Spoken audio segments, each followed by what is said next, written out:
বন্ধুরা, আজ তোমাদের সাথে আমি একটা দুঃখের এবং মজার ঘটনা শেয়ার করি, একসাথে হাসিরও।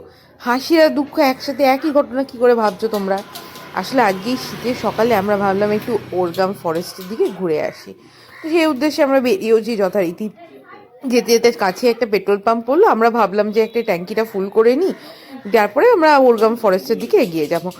ট্যাঙ্কি ফুল করতে পেট্রোল পাম্পে গিয়ে দেখি আমাদের গাড়ির কিছুতেই পেট্রোলের ডিকিটা খুলছে না। এমন সময় আমাদের পেট্রোল পাম্পের ছেলেটাই এলো, এসে টর্চ মেরে দেখলো কি একটা কাঠি গুঁজে দিয়ে গেছে ডিকিতে।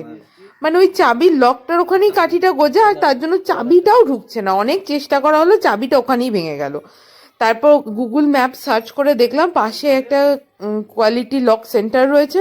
যে সে ভাগ্যিস একটু অল্প পেট্রোল ছিল, তাই সেই জন্য আমরা কোয়ালিটি লক সেন্টার অবধি গাড়িটাকে নিয়ে গেলাম। নিয়ে গিয়ে আমাদের গাড়িটা যেহেতু একটা অন্য এক্সক্লুসিভ মডেল, সেই জন্য কিছুতেই খুলছিল না।